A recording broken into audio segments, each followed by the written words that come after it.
Bom dia a todos. Abra comigo sua Bíblia em João, capítulo 1, versículo 16 ao 18.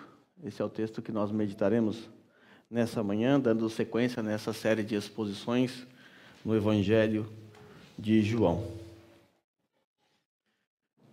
Eu agradeço os irmãos que oraram por minha família na última semana. Passamos um período um pouco difícil, todo mundo com febre alta ali. Mas Deus deu a sua graça para nós e eu agradeço a Deus pela vida de vocês que oraram por nós. Diz assim a palavra do Senhor: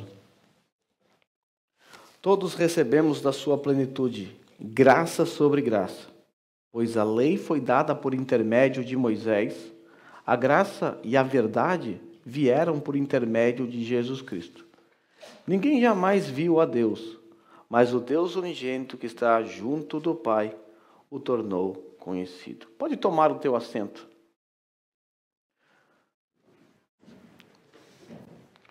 Hoje nós chegamos no fim do prólogo presente no primeiro capítulo. Nós sabemos que o prólogo vai do versículo 1 ao 18 e esse prólogo de João, ele representa um resumo dos assuntos que serão tratados no decorrer do Evangelho de João. Portanto, hoje nós encerramos esse breve resumo de todo o Evangelho de João e depois nós vamos expandir esses assuntos. Se você bem perceber, o prólogo ele trabalha com uma certa lógica e uma certa cronologia. Quando nós olhamos para os primeiros versículos, João apresenta Jesus pré-encarnado, pré-existente, apresenta Jesus como Deus, como Criador de todas as coisas, ou seja, Jesus é colocado num tempo onde não havia tempo. Depois de fazer essa magnífica descrição acerca de Jesus, mostrando ele como Criador, João insere a pessoa de João Batista. Agora nós estamos no nosso tempo, na nossa era, no nosso mundo, e agora João Batista é inserido. Nós vimos o papel de João Batista, porque ele antecede Cristo nos evangelhos. Então tem uma ordem, tem uma sequência, tem uma cronologia. Depois do versículo 10 e 11, nós vimos a chegada do rei, do próprio Cristo aqui a essa terra, como já um adulto, como um homem andando nessa terra. Vimos a sua rejeição, vimos que os homens rejeitaram esse Senhor, esse rei, por conta da sua condição, por serem depravados, por terem uma natureza caída. Eles não conseguiam, não podiam reconhecer Jesus como Senhor, porém nós vimos também nos versículos 12 e 13, que Deus, de forma sobrenatural, agiu na vida de alguns judeus naqueles dias, e eles, conforme o texto diz, nasceram de Deus, e então seguiram Jesus como nosso Senhor. Quando nós adentramos no versículo 14, João, ele para explicar o que aconteceu com esse rei, para nos explicar um pouco acerca da humanidade desse rei. Esse rei, que é o Deus, o Criador de todas as coisas, também é um homem. Então o Verbo se fez carne e habitou entre nós, vimos a sua glória como a glória do unigênito junto ao Pai. E agora nós chegamos no versículo 16, 17 e 18. No versículo 17, sobretudo, o autor, o escritor João, ele nos insere a lei. E ele nos diz aqui claramente que a lei foi dada por intermédio de Moisés, mas a graça por intermédio de Cristo Jesus. É muito fácil para nós hoje olhar para o povo da antiga aliança e, de certa forma, até emitir as nossas notas de juízos contra eles por não entenderem corretamente a lei, por terem dificuldades em conciliar a lei e a graça de Cristo Jesus. É muito fácil para nós hoje, porque hoje nós temos toda a revelação completa em nossas mãos. Nós temos o Novo Testamento escrito. E nós podemos, com base no Novo Testamento, olhar para a lei e descobrir o seu papel. E entender a razão da lei existir, da lei ter sido dada pelo próprio Deus. Mas isso não era algo tão simples para o povo daquela época. Até aquele presente momento, eles só viveram debaixo da lei. Foram guiados, conduzidos pela lei. E vale lembrar que, infelizmente, o judaísmo, na sua vasta maioria, naqueles dias, havia distorcido por conta dos fariseus. Também por conta dos saduceus, dos falsos mestres e dos doutores da lei, eles haviam distorcido o propósito, o papel da lei. Então, aquele povo que estava nos dias de Jesus era um povo que tinha uma certa dificuldade para entender ou para conciliar lei e graça. Então não é estranho que o evangelista João ele insira esse tema e coloque esse tópico, e coloque essa informação para nós nesse momento. E essa informação vai ser expandida depois, quando Jesus entra em confronto com os falsos mestres. Quando Jesus confronta os líderes religiosos que atribuíam à lei o papel salvífico. Isso vai ser expandido depois, mas João está aqui apenas dando um lampejo do que ele vai tratar. Mas, apesar desse assunto, teoricamente, ser fácil para nós nos dias de hoje, por termos o Novo Testamento, nós não podemos nos iludir. Não se iluda.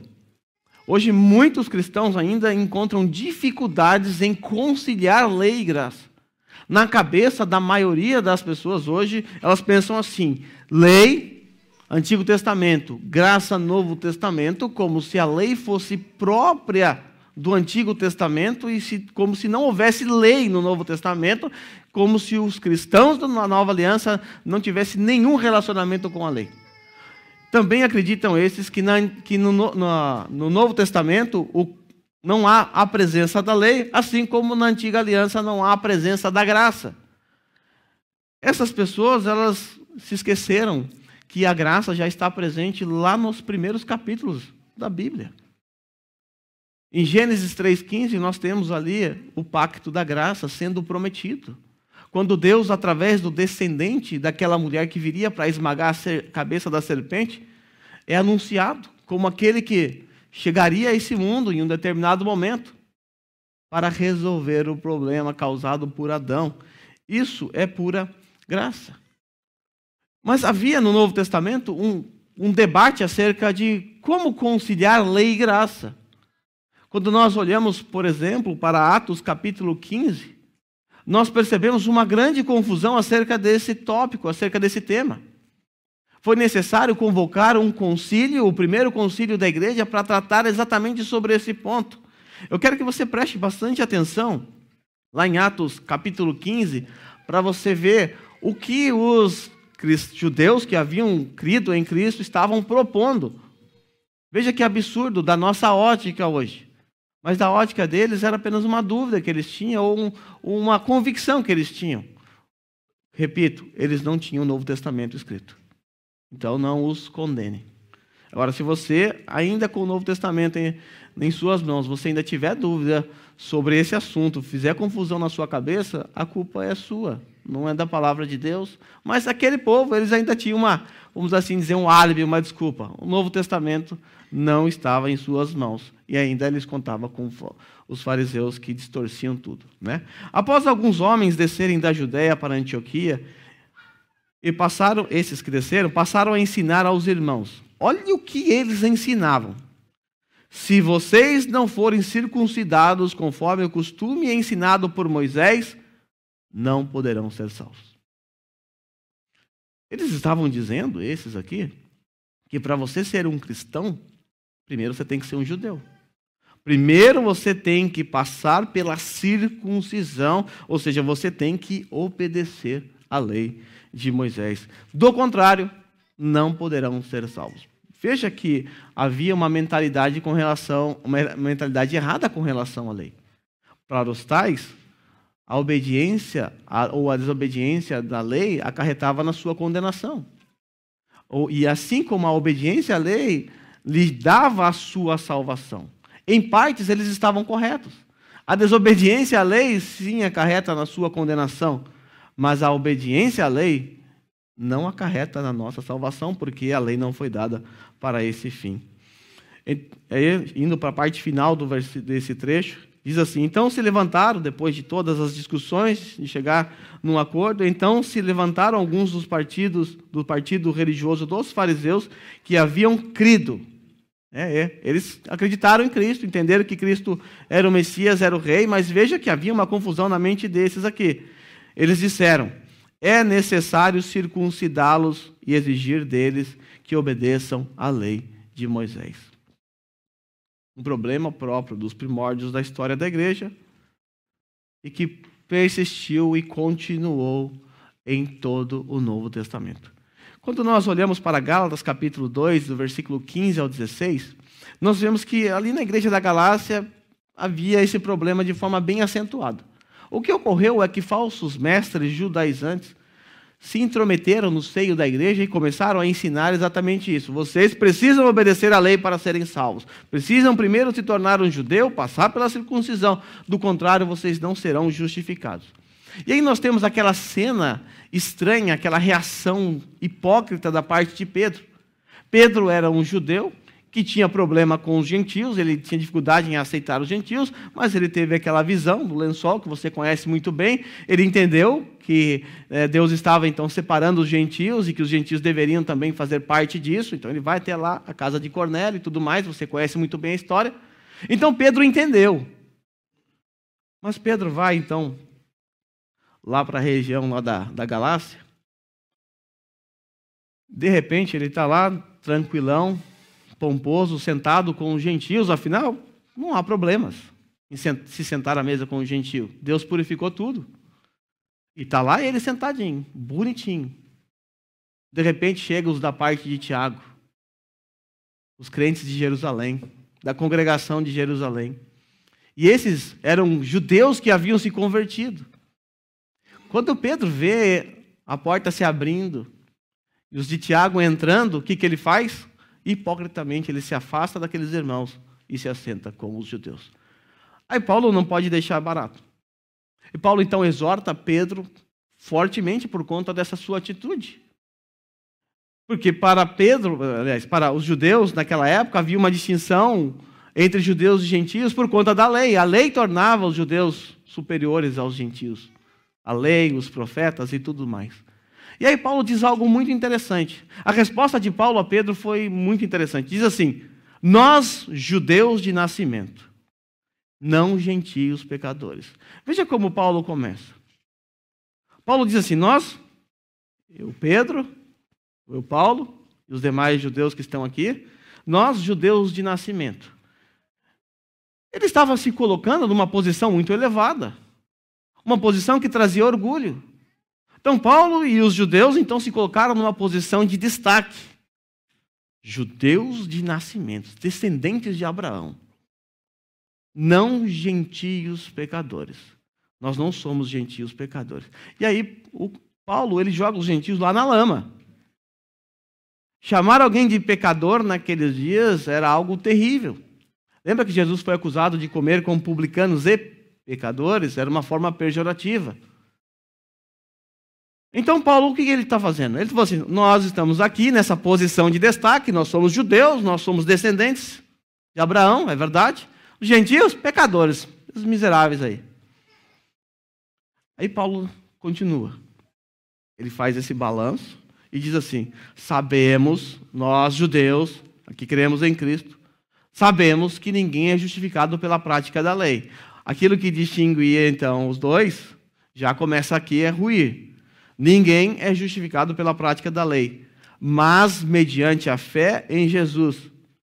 E aí ele complementa dizendo: assim também, nós, judeus, cremos em Cristo Jesus para sermos justificados pela fé, não pela prática da lei, porque pela prática da lei ninguém será justificado.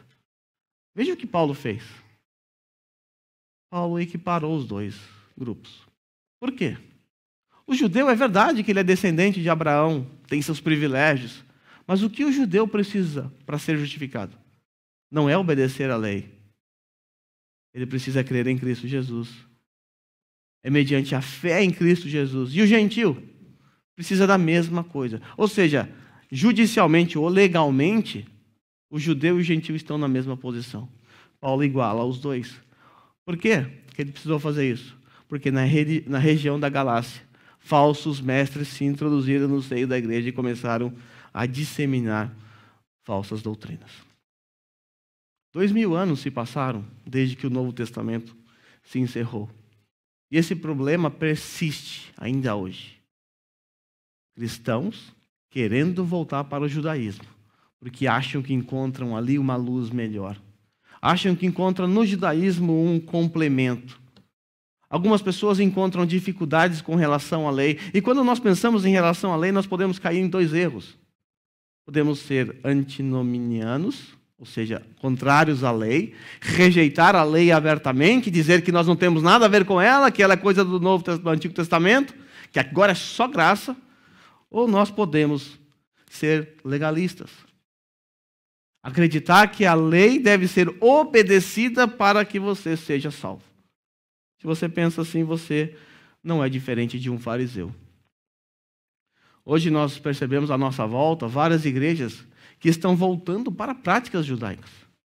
Quantas e quantas igrejas você não conhece que o shofar é tocado? Em que há no altar, eles chamam de altar, né? Arca da Aliança, candelabro. De repente você chega na igreja, cumprimenta alguém, o cara te manda um Shalom Adonai, você leva aquele susto, pensa que o cara está espirrando, você fala saúde. Hoje muitas igrejas estão voltando para as práticas judaicas. Como diz uma velha canção, estão costurando o véu que Cristo rasgou. É isso que estão fazendo. Algumas pessoas, elas entendem que a lei é exclusiva do Antigo Testamento e nós, na Nova Aliança, estamos na graça. Por isso essas pessoas defendem um tipo de salvação diferente para o povo da Antiga Aliança. Porque pensa comigo, se não existe graça na Antiga Aliança, como o povo pode ser salvo? Como Abraão foi salvo, Isaac e todo mundo da Antiga Aliança? A resposta dos tais, porque eles obedeceram à lei. Bom, essa é uma resposta de quem, de fato, não lê a Bíblia.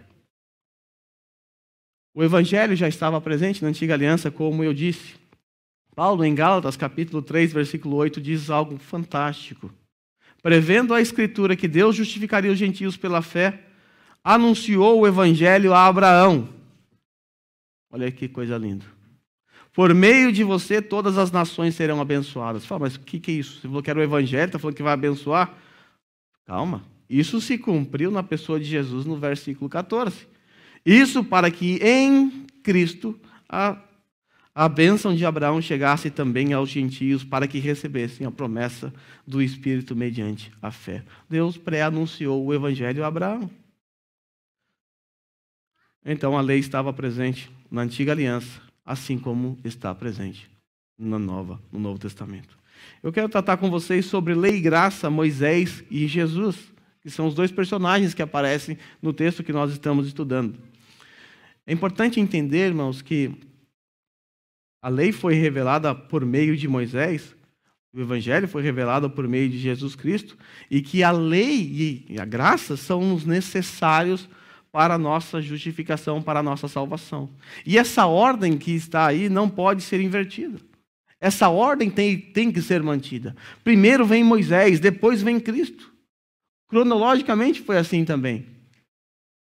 Primeiro Moisés, depois Cristo. Ou seja, todos os seres humanos, eles precisam ouvir Moisés primeiro, para depois ouvir Cristo. Ouvir Moisés para que essas pessoas possam serem mortas por intermédio da lei. Porque a lei revela nossas maldições. A lei de Deus, ela torna a ira de Deus conhecida. A lei de Deus nos mostra qual é o padrão ao qual nós não conseguimos seguir. Ou seja, nós não conseguimos alcançar salvação nem mérito diante de Deus. Mas também nós precisamos ouvir Cristo. Precisamos ouvir Cristo para que possamos receber a vida mediante o Evangelho e o poder para fazer as coisas que Deus ordenou através da sua lei. Por isso Cristo disse, eu não vim revogar a lei, eu não vim cancelar a lei, eu vim cumprir a lei. Por isso o apóstolo Paulo afirma, pela fé confirmamos a lei, porquanto o que fora impossível a lei no que estava enferma pela carne fazer, isso Deus fez enviando o seu próprio Filho.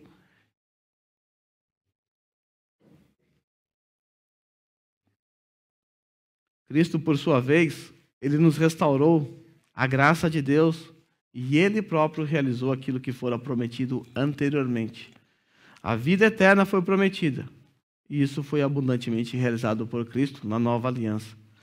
Por isso, Spurgeon, certa feita, disse que a graça de Deus ela não deve ser apresentada ao indivíduo enquanto ele não sentir o peso da lei. Primeiro você apresenta a lei. Você coloca o peso da lei sobre os ombros dos pecadores. Depois você apresenta a graça. Então nós vamos tratar hoje sobre lei e graça. Uma maneira da gente entender algum assunto ou qualquer tipo de assunto é entender o propósito. Por exemplo, se você comprou essa câmera que está aqui na frente, é muito importante que você entenda o propósito dessa câmera, ou seja, por que ela foi criada. Se você tentar usar uma máquina para filmar, que filma para lavar roupa, não vai funcionar. Ela não foi criada para isso. Ela tem um propósito, ela tem uma finalidade. Então eu quero tratar com vocês acerca dos propósitos da lei. O primeiro propósito da lei que eu quero destacar para vocês é que a lei ela serve para ressaltar as nossas transgressões. A lei foi dada para ressaltar as nossas transgressões. É exatamente isso que o apóstolo Paulo escreve em 1 Timóteo 1, versículo 9 e 10. Ele diz assim: também sabemos que ela, a lei, não é feita para os justos, mas para os transgressores e insubordinados, para os ímpios e pecadores, para os profanos e irreverentes, para os que matam pai e mãe, para os homicidas, para os que praticam imoralidade sexual e os homossexuais, para os sequestradores, para os mentirosos, para os que juram falsamente, para todo aquele que se opõe à sã doutrina. O objetivo da lei de Deus é ressaltar a transgressão da humanidade. Há um ditado popular que resume muito bem o significado disso. Boas leis emanam de maus costumes. Vamos pensar um pouquinho nas leis que são criadas, as leis de trânsito, por exemplo.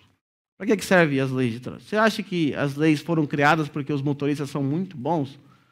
Porque eles respeitam a velocidade, porque eles possuem uma consciência, uma autoconsciência de, ok, aqui eu vou andar a 40 porque tem escola.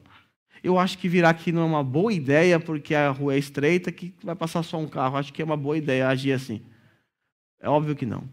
As leis de trânsito elas foram criadas para reprimir, para coagir infratores. É por causa de infratores que as leis foram criadas. A lei de Deus também ela tem esse papel, o papel de coagir os seres humanos. O papel de dizer a eles o que eles devem fazer e quais são as consequências, no caso do trânsito, uma multa, né? Ou a perda da sua habilitação, por você violar a lei. E se você viola a lei de Deus, também existe consequências.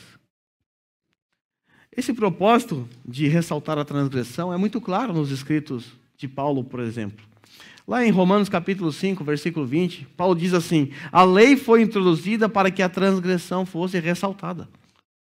A lei foi introduzida para quê? Para ressaltar a transgressão. Em Gálatas 3,19, Paulo faz uma pergunta: qual era então o propósito da lei? E aí ele responde: foi acrescentada por causa das transgressões até que viesse o descendente a quem se referia a promessa. Então, a lei funciona como um farolete apontando para nós, mostrando toda a nossa imundícia. Mas a lei também tem o propósito de definir o que é pecado.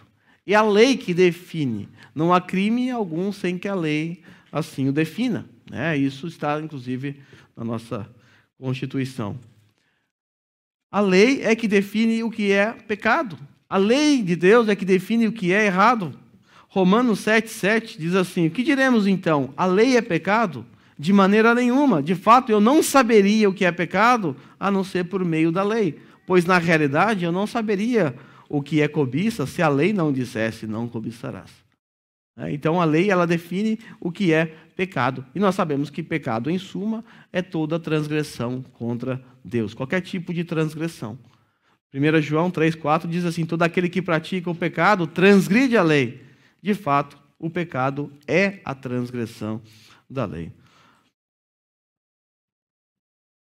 A lei também tem o papel de apresentar o homem indesculpável diante de Deus. Por isso a lei sempre deve ser apresentada, ou seja, Moisés deve ser apresentado antes de Jesus, porque Moisés vai apresentar o homem indesculpável, culpado. A seguir ele recebe a graça é apresentada a ele. Então a lei se opõe à promessa de Deus? De maneira nenhuma. diz Paulo em Gálatas 3:21. Pois se tivesse sido dada uma lei que pudesse conceder vida, ou seja, não existe uma lei que possa conceder vida, só morte. Certamente a justiça viria da lei. Ou seja, a lei não pode conceder vida. Ela apenas pode conceder morte. É a lei que encerra todos os homens debaixo de maldição. Em 2 Coríntios, capítulo 3, versículos 7 a 10, veja como Paulo fala da lei. Ele fala do ministério da lei, o papel, a função da lei. O ministério que trouxe a morte foi gravado com letras em pedras. Ele está se referindo ao decálogo, aos 10 mandamentos. E ele fala que aquele decálogo, os 10 mandamentos, é o ministério que trouxe a morte. Ele foi gravado em tábuas de pedra. No finalzinho desse versículo, versículo 10, se era glorioso o mistério que trouxe a condenação, quanto mais glorioso será o ministério que produz justificação. Veja, o papel da lei é apresentar o homem desculpável diante de Deus, é apresentar o homem culpado, condenado, porque esse é o papel da lei. É o ministério de morte. Mas o papel da lei também é nos levar até Cristo. Para aqueles que fazem essa dicotomia entre lei e graça, se esquecem que a lei foi dada também para nos levar até Cristo. Ela tinha um propósito didático, apontar para Cristo. Gálatas capítulo 3, versículo 23 e 24, diz assim: antes que viesse essa fé, estávamos sob custódia da lei, nela encerrados até que a fé que haveria de vir fosse revelada.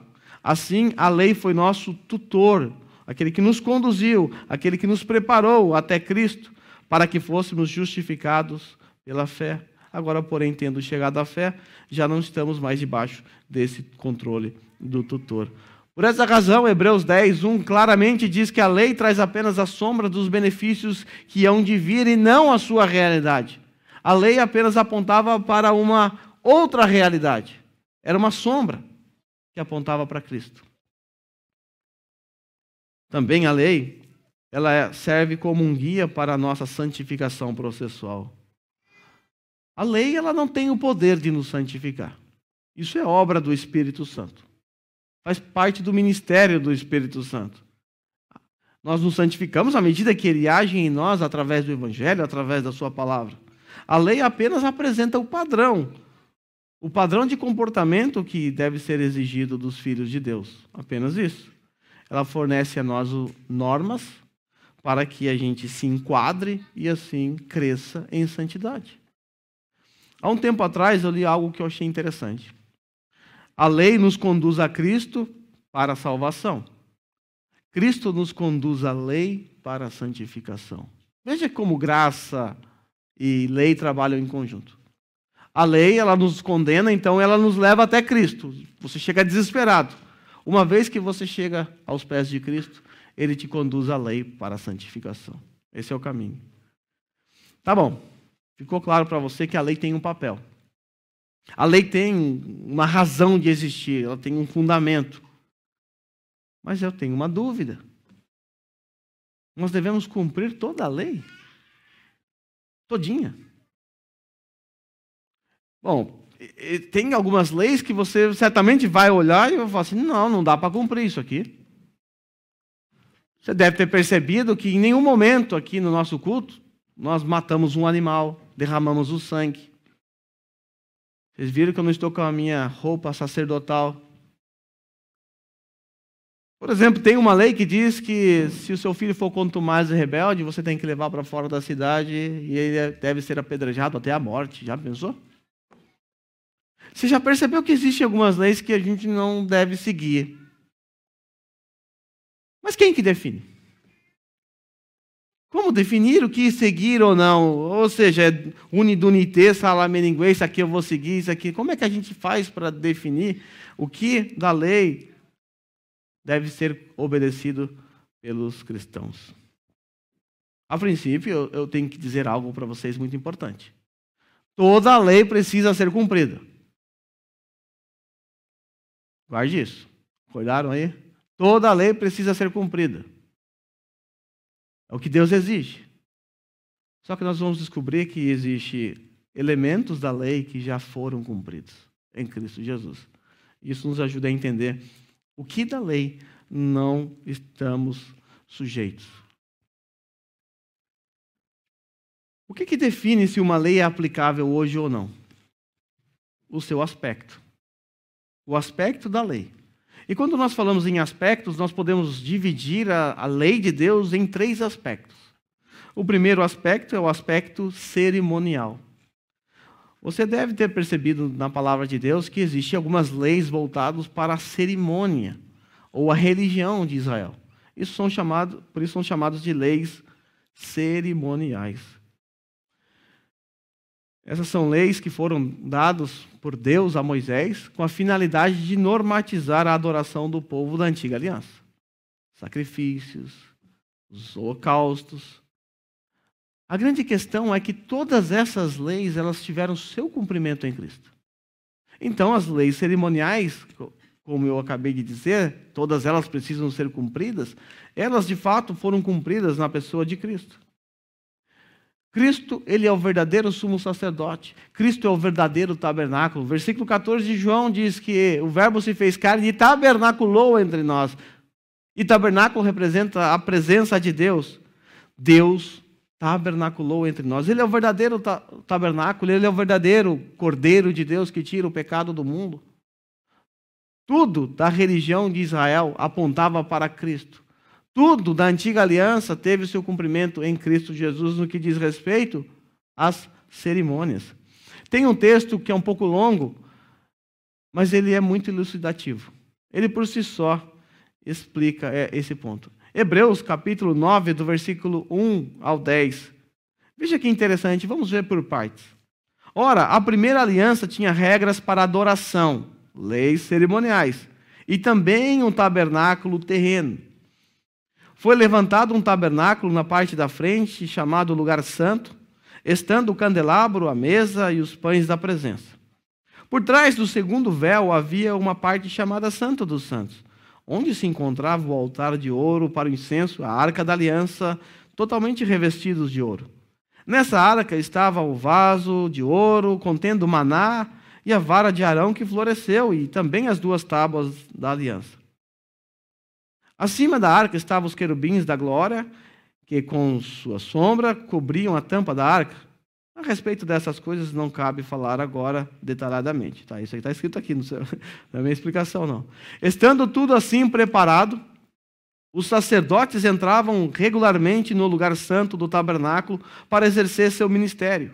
No entanto, somente o sumo sacerdote entrava no Santo dos Santos para apenas uma vez por ano, e nunca sem apresentar o sangue do sacrifício que ele oferecia por si mesmo e pelo pecado que o povo havia cometido por ignorância. Depois dessa explicação de como funcionava o sistema de sacrifícios ou o sistema de adoração no templo, o autor diz assim: dessa forma, o Espírito Santo estava mostrando, apontando para algo que ainda não havia sido manifestado, o caminho para o Santo dos Santos enquanto permanecia o primeiro tabernáculo. Ou seja, o Espírito Santo estava apenas mostrando que aquela entrada no Santo dos Santos, aquele caminho, livre acesso, ainda não estava aberto enquanto permanecia o primeiro tabernáculo.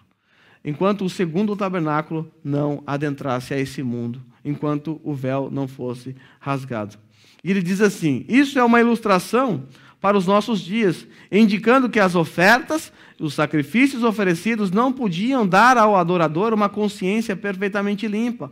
Eram apenas prescrições que tratavam de comida, de bebida e de várias cerimônias de purificação com água. Essas ordenanças, diz o autor de Hebreus, exteriores foram impostas até o tempo da nova ordem. Então, essas leis, elas tinham validade. As leis cerimoniais, elas expiraram com a chegada da nova ordem. É exatamente isso que a nossa confissão de fé diz, lá no capítulo 19 dela, parágrafo 3. Diz assim: Deus se agradou em dar ao povo de Israel leis cerimoniais, contendo diversas ordenanças típicas, em parte de adoração, prefigurando o Cristo, prefigurando suas graças, ações, sofrimentos e benefícios, e em parte mantendo várias instruções de deveres morais. Todas as leis cerimoniais sendo impostas apenas até o tempo da reformação, são por Jesus, o verdadeiro Messias, o único legislador que foi dotado com poder da parte do Pai para esse fim, cumpridas e revogadas. Fica-nos evidente, então, que as leis cerimoniais elas foram dadas com o intuito de apontar para o nosso Senhor Jesus Cristo. Todo o sistema levítico, lá na Antiga Aliança, com todos os seus sacrifícios, com todos os seus rituais, com todas as suas cerimônias, eram apenas uma sombra que apontava para Cristo, que apontava para aquele que havia de vir. E uma vez que o verdadeiro sumo sacerdote adentrou essa esfera, que o verdadeiro Cordeiro de Deus derramou o seu sangue, hoje nós não estamos mais debaixo dessa lei, porque elas foram todas cumpridas na pessoa de Cristo. Também nós temos na lei de Deus um outro aspecto, leis civis e judiciais. Israel recebeu de Deus muitas leis. E essas leis também, essas leis civis, foram dadas com a finalidade de regular a sociedade civil do Estado teocrático. São leis para que o povo conseguisse viver em comunidade e em sociedade. Esse aspecto também está aí registrado na nossa confissão. Para eles, lá no capítulo 19, parágrafo 4, para eles, ou seja, Israel étnico, é importante distinguir isso. Existe o Israel étnico, o Israel nação, esses receberam essas leis. Então ele também deu a eles várias leis civis que expiraram com a nação daquele povo, não obrigando ninguém em virtude daquela instituição, somente a equidade geral dela possui algum valor moral. Então essas leis civis, elas foram dadas simplesmente para a preservação do povo, para que houvesse regras. Se você, por exemplo, num acidente, esbarrasse numa grávida, ela perdesse o bebê, bom, você infringiu uma lei, você tinha que pagar por isso, tinha uma consequência, tinha uma penalidade. Se porventura você fosse o responsável pela morte do boi de alguém, você tinha que ressarcir. Isso são leis civis, leis que regem a convivência do povo. E a nossa confissão diz no final que somente a equidade geral possui um valor moral. Muito das leis que nós percebemos lá na Antiga Aliança, você pode ver ela espelhada nas leis que os homens criam para os seus países. Você percebe essa equidade moral presente em muitas das leis nos nossos países, Brasil, Japão e outros países também. Quando nós olhamos por um espectro maior, fala, poxa, essas leis para a gente não é nem interessante ler, porque nós temos as leis do Japão, nós temos as leis do Brasil. Mas quando nós olhamos por um espectro maior, nós percebemos que havia um objetivo também, uma finalidade de Deus ao dar essa lei. Deus estava preservando a linhagem do Messias. Deus estava preservando o povo da qual viria o Messias. Se não fossem essas leis civis e cerimoniais, todas elas, agora falando das leis civis, nós não teríamos condições sequer de saber de que tribo Jesus era. Nós não teríamos condições de saber acerca da sua descendência. E isso impactaria de forma direta o nosso entendimento acerca de Jesus. Nosso entendimento acerca de quem é o Messias. Então Deus estava preparando, Deus estava guardando o povo, Deus estava criando um povo que seria o berço do qual traria o Messias a esse mundo. Então, que fique claro, essas leis foram dadas a Israel étnico, foram cumpridas por eles, e essas leis, elas cumpriram o seu papel na revelação progressiva, por isso o cristão não está debaixo dessas leis. Você segue a lei do Japão. Mas existe a lei moral, que é o terceiro aspecto, e esse é o mais importante que você precisa ter em mente hoje. Porque se, por um lado, o aspecto cerimonial e o aspecto civil se cumpriram, o cerimonial se cumpriu em Cristo, o civil se cumpriu com a nação de Israel, por outro lado, existe a lei moral de Deus. E essa lei moral de Deus, ela é perene. Ela é aplicada a todos os homens de todas as eras, de todas as épocas. É aplicada tanto a Israel étnico, aqueles que creram na aliança, aqueles que confiaram no descendente da mulher, e também deve ser seguida pelos cristãos hoje. Porque essa lei, ela transcende os tempos. Essa lei, ela antecede a lei de Moisés. Os 10 mandamentos antecedem a lei de Moisés. Moisés recebeu os 10 mandamentos, mas essas leis já existiam. A Bíblia diz que o que Moisés escreveu ali era algo que já estava gravado no coração do homem. Já estava gravado no coração de Adão, de Eva, no jardim.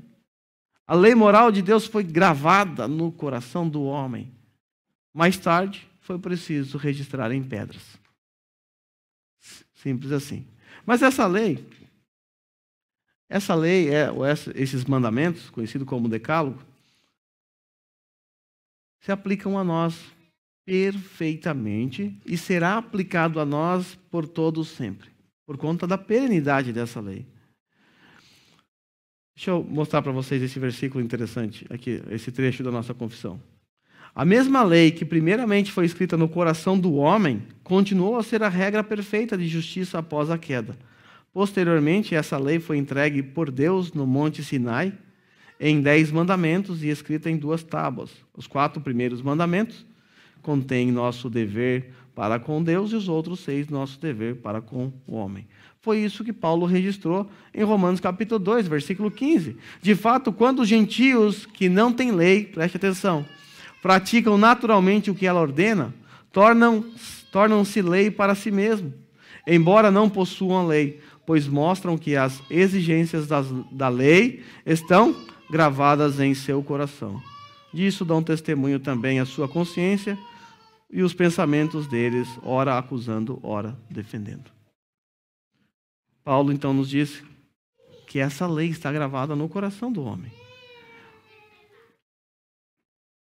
Veja como o nosso Senhor Jesus ele usou a lei moral para responder aos mestres da lei quando ele foi questionado a respeito do maior mandamento da lei. Veja como ele responde. Ao ouvirem dizer que Jesus havia deixado os saduceus sem respostas, os fariseus se reuniram e um deles, perito na lei, pôs o Senhor à prova com essa pergunta: Mestre, qual é o maior mandamento da lei? Essa era uma pergunta comum naqueles dias. Havia debates entre escolas rabínicas acerca de qual o maior mandamento dos 10 mandamentos. Daqueles 10 mandamentos, qual é o maior? Uns falavam que era o primeiro, outros falavam que era o quarto, e havia uma discussão entre eles, e Jesus está sendo colocado à prova. Se ele fala um mandamento, um grupo que pensava diferente ia contra Jesus e assim por diante. Aí Jesus responde: Ame o Senhor, seu Deus, de todo o seu coração, de toda a sua alma, de todo o seu entendimento. Esse é o primeiro e maior mandamento. Jesus está fazendo um resumo da primeira tábua da lei, que contém os 4 primeiros mandamentos. E o segundo é semelhante a ele: ame o seu próximo como a si mesmo. Segunda tábua da lei. Do 6º ao 10º mandamento. Veja, Jesus está usando o decálogo, os 10 mandamentos, está dizendo que esse decálogo pode ser resumido em amor ao Deus e amor ao próximo. Eu ouvi uma vez uma ilustração feita por um pregador, não lembro o nome dele, uma ilustração acerca dos 4 primeiros mandamentos, mostrando que aqueles 4 primeiros mandamentos foi uma aliança que Deus fez com o homem. Deus está dando ali as diretrizes como o homem deve se comportar diante dele, como ele quer que o seu povo viva. Ele fez uma analogia com o casamento. Então ele disse assim: imagine que o noivo ele está chegando e ele tem a sua noiva e ele vai dar as diretrizes de como ele quer que o casamento funcione. Então ele chega para sua futura esposa e diz assim: ó querida noiva, nós em breve iremos nos casar, teremos os nossos filhos, mas eu quero dizer a você que existem algumas regrinhas que eu gostaria que você seguisse, que você obedecesse. Eu não admito que você tenha outro homem. Eu quero exclusividade. Você é minha esposa e eu quero exclusividade. Então, se algum dia você arrumar outro homem, você estará quebrando a nossa aliança. Primeiro mandamento: não terás outros deuses além de mim. Aí ele diz: tá, tem uma segunda regrinha que eu quero te dar, minha querida. Eu não admito que você ande com foto de outro homem na sua carteira. Eu não admito que você coloque um pôster do Brad Pitt na parede do quarto. Eu não admito. Não farás imagem de escultura. Segundo mandamento. Tem mais, minha querida? Em breve você vai receber o meu nome. Nós vamos nos casar. Eu não admito que você brinque com o meu nome. Eu não admito que você use meu nome por aí, de maneira jocosa. E não admito que você passe cheque sem fundo no meu nome. Eu quero que você respeite o meu nome. Tem mais um. Esse é o terceiro mandamento, né? Não falar o nome de Deus em vão. Tem mais uma regrinha que eu quero te dar para nortear o nosso relacionamento. Eu sei que nós nos amamos e vamos nos amar a cada dia. Porém, eu tenho meus afazeres, eu tenho meu trabalho, você tem o seu trabalho, você tem que cuidar da casa. Então, a gente vai se amar, mas entendemos que temos os nossos afazeres, as nossas responsabilidades dentro de casa. Mas eu quero que você separe um dia para mim. Um dia para nós. Nós vamos nos deleitar, nós vamos nos divertir. Eu quero um dia exclusivo para mim. Então você vai separar dentre a semana que você tem, você vai me amar, eu vou te amar, mas nesse dia será um dia exclusivo só para nós dois. Esse é o quarto mandamento. Onde Deus determina na sua lei o Shabat, o descanso.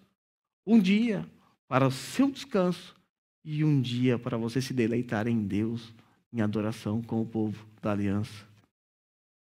Você pode até não concordar com a terminologia usada muitas vezes pela fé reformada ou por teólogos reformados, mas certamente você não vai discordar que, como cristão, nós não estamos obrigados a obedecer certas leis, como leis civis e cerimoniais. Mas também tenho a absoluta certeza que você não vai negar que o que foi registrado pelo próprio Deus lá no Monte Sinai, os 10 mandamentos, deve ser observado por você. Você certamente vai concordar que nós não devemos ter outros deuses além do Senhor. Se você não concordar com isso, você é um pagão, um idólatra. Você vai concordar que nós não devemos fazer imagens de escultura, nem se prostrar diante dessas coisas? Nós vamos concordar que não devemos usar o nome de Deus em vão, que é um nome sério. Também vamos concordar que devemos descansar e separar um dia para o Senhor. Vamos concordar que nós não devemos desonrar os nossos pais? Não devemos matar, não devemos cometer adultério, não devemos roubar, não devemos mentir e não devemos cobiçar. Você pode discordar da terminologia aqui, da divisão da lei, mas eu tenho certeza que você, em sã consciência, se você é um cristão de verdade, você não pode negar que você ainda hoje deve praticar essas coisas e que qualquer um que pratique o contrário disso aqui estará violando os preceitos da lei e estará agindo como um anticristão. Mas existe, rapidamente, 3 usos da lei que eu quero apresentar a vocês. O primeiro uso da lei é o uso pedagógico. Nesse uso pedagógico, a lei ela funciona como um espelho. Um espelho. Calvino gostava de usar essa terminologia. Para que serve o espelho? O espelho serve para mostrar a sua condição. Tenho certeza que todas as mulheres elas se olharam no espelho para vir para cá. Para quê? Para saber se a maquiagem não está borrada, para saber se o penteado está certo. Porque o espelho ele simplesmente revela o que você é. O espelho não tem poder nenhum sobre você. Ele apenas mostra a sua sujeira. Mostra que você foi passar o batom, errou, está parecendo um palhaço. Né? É isso que você consegue ver. Nossa, vou arrumar, porque se eu for para a igreja assim, vão me chamar de bozo. Então, a lei ela tem um uso pedagógico. Nesse sentido, ela funciona como um espelho, porque ela destaca a nossa condição. E ela tem um uso para os não regenerados, em primeiro lugar. Né? Para os não regenerados, ou os não crentes, a lei atua como um acusador, operando o ministério da morte. Né? Lembra lá? O ministério que trouxe a morte foi gravado em pedras. Então, para os não regenerados, a lei funciona assim, como um acusador. É a lei que nos acusa.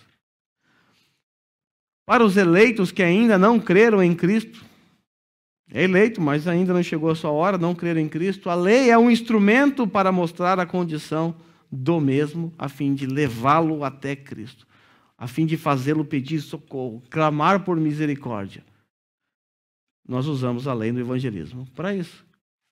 apresentar o homem desculpável diante de Deus para depois apresentar a solução. Se ele for um eleito, a lei vai mexer com ele, ele vai perceber a sua condição, ele vai clamar por socorro. Existe um terceiro uso da lei dentro do aspecto pedagógico.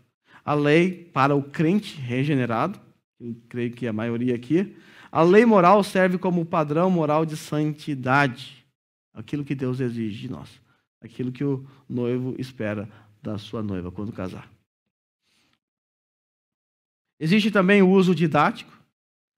Esse é mais fácil, é o uso pelo qual Deus faz a sua vontade ser conhecida aos crentes. Como saber a vontade de Deus? Simples. Aqui. A lei de Deus revela o padrão moral, o que Deus quer dos seus filhos, o que Deus espera dos seus filhos. A nossa confissão, no capítulo 19, parágrafo 6, diz assim: embora os verdadeiros crentes não estejam debaixo da lei, como num pacto de obras, para serem justificados ou condenados por ela, mesmo assim, a lei é de grande utilidade para nós, bem como para outras pessoas. Isso porque a lei, como uma regra de vida, nos informa da vontade de Deus e do dever que nos cabe, dirigindo e constrangendo-nos a caminhar segundo esse dever.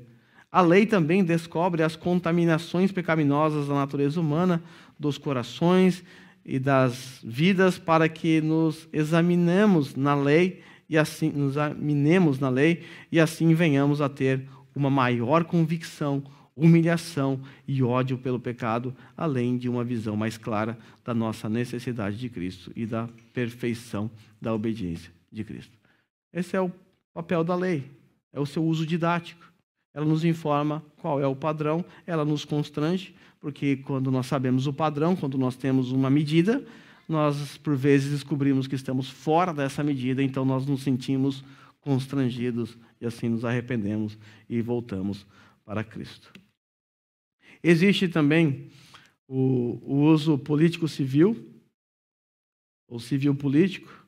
Esse é o uso intimidador da lei. Toda lei, quando ela é dada para intimidar os transgressores. No uso civil, a lei tem a função de restringir o pecado através das ameaças punitivas.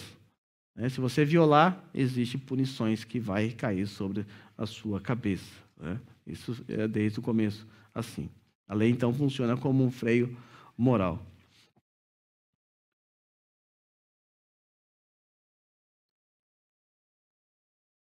A conclusão desse parágrafo pode ser facilmente observada quando nós contemplamos as vastas legislações na maioria dos países hoje. Você vai perceber que existe uma equidade moral disso presente nas leis. Eu vou correr aqui por causa do meu tempo, mas eu quero apontar para algumas reflexões acerca dos 10 mandamentos, a lei moral. Eu quero focar nas 4 primeiras regrinhas ou os 4 primeiros mandamentos. Eu tenho algumas perguntas para vocês. Você tem realmente amado Deus de todo o seu coração? Lembra que Jesus ele resumiu a lei dele em amor a Deus e amor ao próximo? Então a pergunta que eu faço é: você realmente tem amado a Deus de todo o seu coração? Se a sua resposta for sim, isso significa que você não tem outro Deus além do Senhor. Isso significa que, por exemplo, o seu trabalho, a sua carreira, os seus filhos, a sua esposa, o seu marido, os seus projetos pessoais, os seus bens materiais, que nada disso atrapalhe a sua dedicação ao Senhor. Nada disso atrapalha a sua vida em comunidade. Se alguns desses exemplos acima, ou outro que vem à sua cabeça nesse momento, te afasta, te atrapalha, saiba, o objeto que atrapalha a sua adoração é um ídolo no seu coração. E você está quebrando o primeiro mandamento. Segundo, você tem levado o nome de Deus a sério? Lembra lá do terceiro mandamento. Se sim, isso significa que o nome de Deus não está presente em seus lábios nas piadas imundas, nas publicações tolas que difamam o nome de Deus na internet. Isso significa que quando você está na fábrica e alguém faz uma piada com o nome de Deus ou com o seu Deus, você não ri, porque você não acha graça, porque você sabe que o nome de Deus não pode ser blasfemado assim. E você, como um portador do nome de Deus, você respeita o nome do seu Deus. Significa que você, como um filho dele, Você tem ciência de que você é um portador e que você o representa. Você carrega o nome de Deus. E, sendo assim, você se preocupa em não trazer escândalos ao nome de Cristo. Então você vai ter um comportamento adequado, um comportamento digno de um crente, simplesmente porque você zela pelo nome do seu Deus. Não é a sua reputação que está em jogo, é o nome de Deus. Certa feita, o puritano Stephen Charnock disse algo interessante. Ele disse assim: é algo triste ser um cristão na ceia, um gentio em nossas lojas e um demônio em nossos aposentos particulares. É triste ser um cristão na ceia. Aqui é fácil ser crente. Hoje já vai ter ceia, inclusive, né? É fácil. Mas e na loja? E no trabalho? E nos seus afazeres? E no seu lar? É triste ser um cristão na ceia. Um gentio em nossas lojas. Trambicagem, fazendo coisas erradas. E um demônio nos seus aposentos. Caso você se enquadre nos exemplos acima, você está quebrando o terceiro mandamento. Você não está honrando o nome de Deus. Mais uma pergunta para reflexão. Você tem dedicado pelo menos um dia para o Senhor? Tem sido a sua prioridade estar reunido com a comunidade dos santos no dia do Senhor? Ou para você tanto faz? Ou para você não faz a menor falta deixar de vir aqui, não estar aqui? Você nem sente falta. Talvez você venha, mas na sua mente você está pensando em outros afazeres. Talvez seu desejo nem era estar aqui hoje. Você veio por alguma razão, talvez por religiosidade, ou por medo de cobrança, sei lá. Mas talvez você prefira estar na sua casa, num churrasco, viajando, visitando amigos, trabalhando. Talvez você tenha outras preferências. Talvez estar aqui hoje seja um peso para você. Isso é porque você não entende o privilégio que é ter um dia para o nosso Deus. A sua vinda para o culto público no dia do Senhor, ela é motivo de alegria para você ou um peso? Você vem por obrigações sociais ou religiosas? Outro dia, alguém publicou um texto interessante. O desprezo pela reunião pública no dia do Senhor é um reflexo da indiferença espiritual no âmbito particular e doméstico. Se você despreza a reunião pública, eu até tenho medo de pensar como é a sua indiferença para com Deus no âmbito privado e doméstico. E se eu acabo de escrever a sua realidade, é porque você não tem levado o quarto mandamento a sério. Você não tem dado valor ao dia do Senhor. E o desprezo por essa primeira tábua da lei, contendo esses 4 primeiros mandamentos, revela o nosso desprezo para com o próprio Deus. Se nós não estamos amando o nosso Deus de todo o coração, de toda a nossa alma, de todo o nosso entendimento, certamente seremos incapazes de cumprir a outra tábua da lei. Seremos incapazes de amar ao próximo.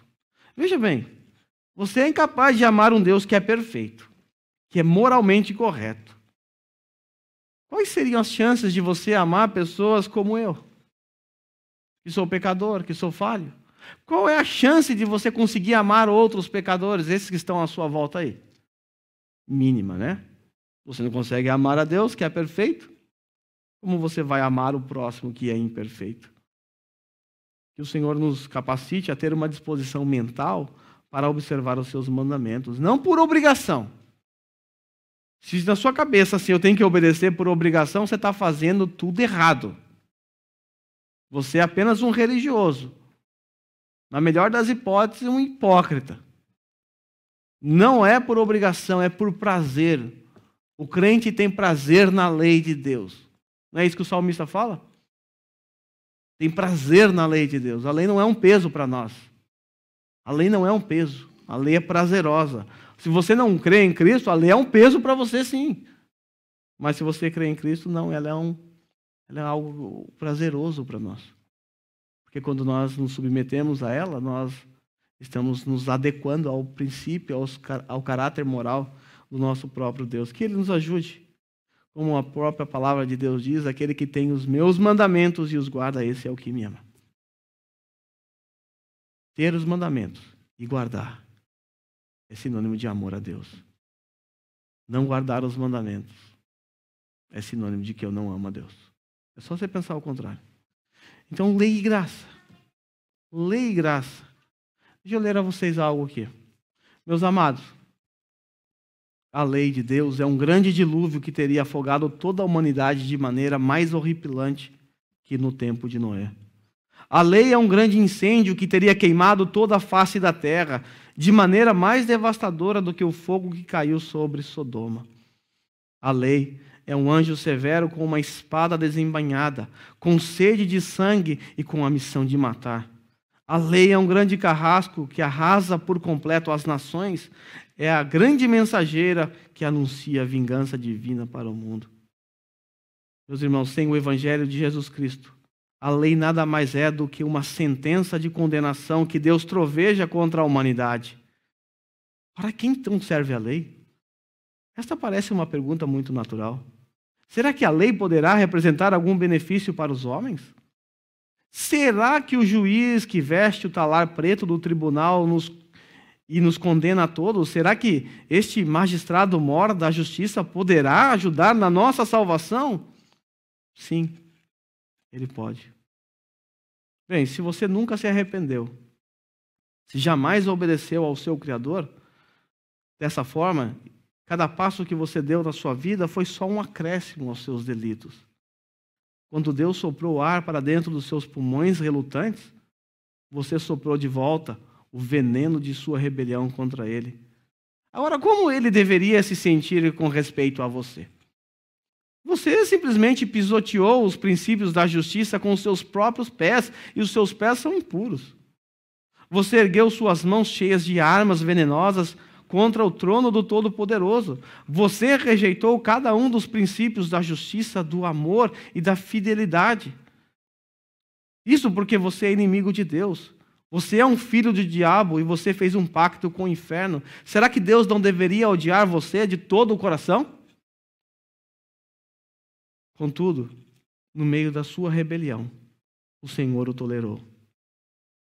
Você fez tudo isso e ele se manteve calado. Mas você ousaria a pensar que ele jamais o reprovaria? Talvez porque você se ache bom. Talvez você se ache alguém indigno de uma punição. Perceba que a lei foi entregue no Monte Sinai. E o próprio monte sacudiu de terror. Os trovões e os raios foram os assistentes daquelas sílabas terríveis que fizeram com que o coração de Israel derretesse ao pé do monte. Todo o Sinai parecia envolvido em uma densa nuvem. O Senhor chegou. Ele veio de Parã e os santos dos santos do monte Sinai. Ele chegou juntamente com 10.000 dos seus santos. E de sua boca saiu a lei em forma de fogo. Essa lei era terrível.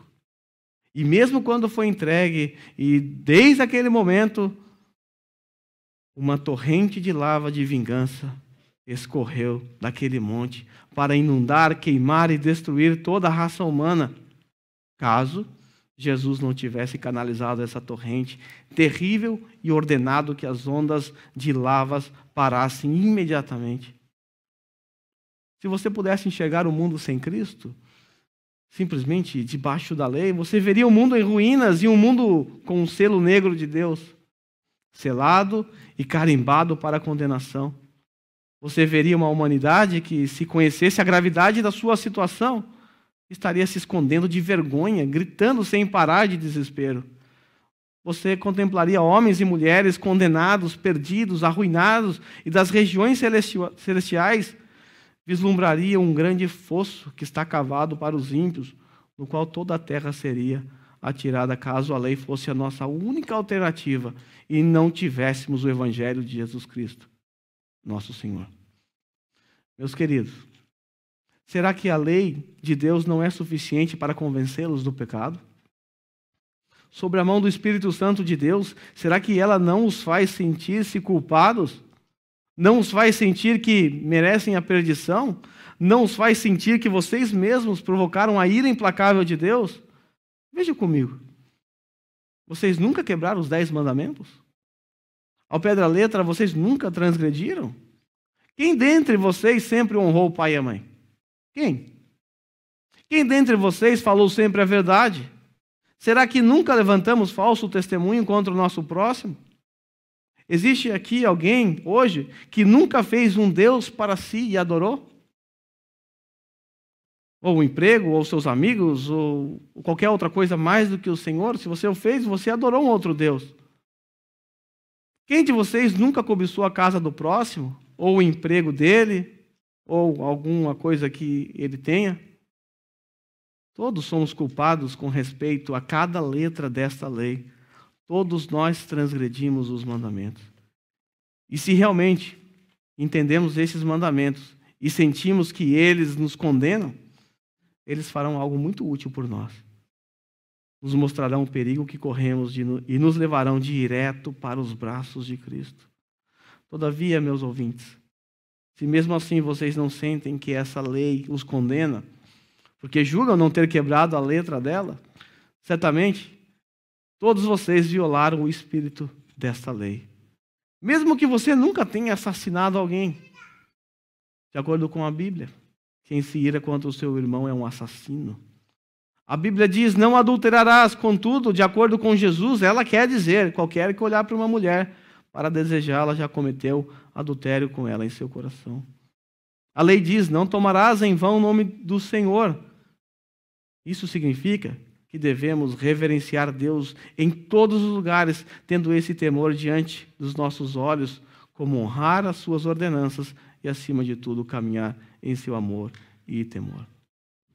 Meus irmãos, certamente não há ninguém aqui tão presunçoso à sua justiça própria que em sã consciência possa alegar inocência.